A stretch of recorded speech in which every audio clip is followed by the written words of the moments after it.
To give a little talk, so if you're interested, stick around. Well, this is my 12th Cornerstone, which is pretty crazy. It's also, which I just realized last night, this marks the, at the end of this month, this is the 15 years that I've been off of hard drugs. So that's pretty cool. God's been faithful. It also marks in August the 15 years that I've been a Christian, so God kind of works really cool like that. What I want to talk about today is something that's been on my heart a lot, and it's the idea of being intimate with God, learning to trust God. And I think in the church sometimes we don't truly get understand what that means. And I was talking to a bunch of people yesterday, and I had some good talks with Eric from Sleeping Giant. And if you know anything about that band, the Bride of Christ is that's like Tommy's deal. So I'm going to kind of steal that from him for a little bit. But you know, we as a church, we are the Bride of Christ, and sometimes I think we forget that. And sometimes, especially the man, it's kind of weird to be like, oh, I'm the bride of Christ. You know, it's a very feminine thing. It's very, but the beauty of that is the intimacy that you have. I've been married, another cool milestone, I've been married 7 years, just 2 weeks ago. So it's like pretty cool. But having that intimacy with my wife, having that trust, like I've been away I won't see my wife until Tuesday or Monday.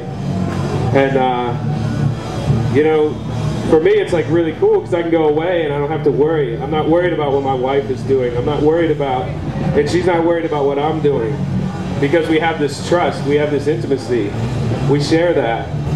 And the thing with Christ is we're supposed to be, you know, I see a lot of shirts that like Jesus is my BFF and, you know, Jesus is my homeboy. And that may be true, but the thing that we don't see is, you know, Jesus is supposed to be our lover. And that sounds really weird.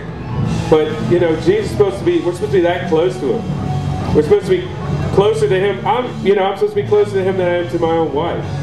I'm supposed to know him in such a way that, you know, that there's nothing between us that goes unsaid. And I know he knows me that well. And being a man, like, I've had my own intimacy issues. And yesterday I shared my testimony with Eric from Sleeping Giant. And it's way too long for me to share right now, but I'm going to share a couple stories of speaking on intimacy.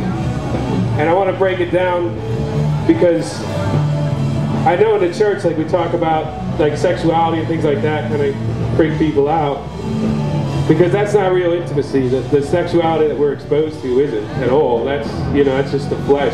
But like I said, I've been married for 7 years, and I suffer from bipolar disorder. And if anyone knows about that, it kind of hurts your sex drive.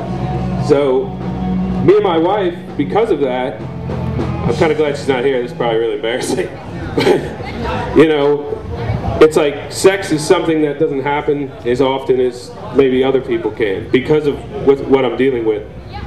But the thing is, it's brought me and my wife so much closer. And one of the coolest things that ever happened to us was we did premarital counseling, and just having this guy just rip stuff out of us. He made us talk about stuff that I don't like to talk about, that I didn't want people to know. And that's the relationship that we should have with God. I think the church needs some premarital counseling before the bride comes. Like, I think that, you know, if you really think about that, when he comes to get us, you know, we're supposed to be his bride. We need to know him as much as he knows us. We need to be trusting in him, and a lot of times we don't do that. But speaking on intimacy, like I said, I got saved when I was 18.